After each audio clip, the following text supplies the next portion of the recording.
Recently, I was thinking about that Joseph Stalin quote. He's sitting in a room with some of his, peers or whatever, and he has a chicken with him. It's a live chicken. It's a real living chicken. He starts pulling out all the feathers, plucking this chicken. The chicken's screaming. It's bleeding. He puts down the chicken. The chicken's wobbling around. It's like clearly in agony.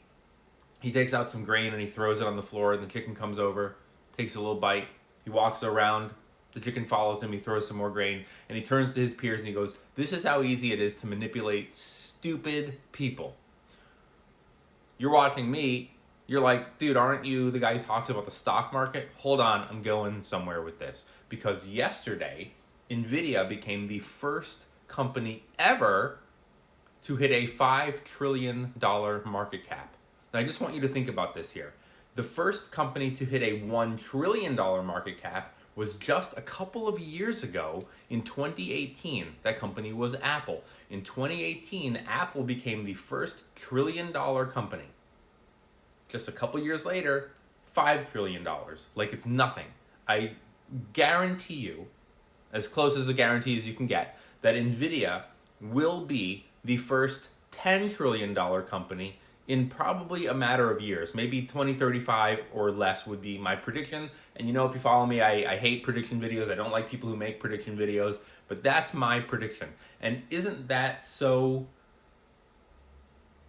I don't even think I have the word for it, where we have people who are about to lose SNAP benefits, food assistance, at the same time that Nvidia has become a $5 trillion market cap.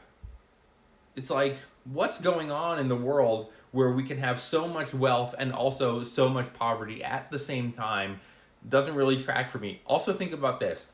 The United States spends about, I just looked it up, $99.8 billion on SNAP benefits per year. 99, let's just round up and call it $100 billion a year, feeding people who maybe can't afford to work, can't afford to work. I don't know. I haven't, look at how full my coffee is. I haven't had my coffee yet, so give me a break if I'm like not making complete sense.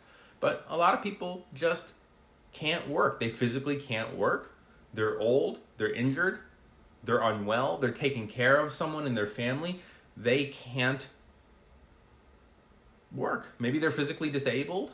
Maybe something in their personal life is happening where they're depressed and they can't work. Does that mean that they should starve to death when it costs only $100 billion a year? For context, let me find it. We spend $874 billion on our military.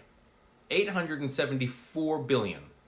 But all of a sudden, in a time where we're giving money to Ukraine, which I think is good, Israel, which I don't like, Argentina, Trump's ballroom, there's money going everywhere.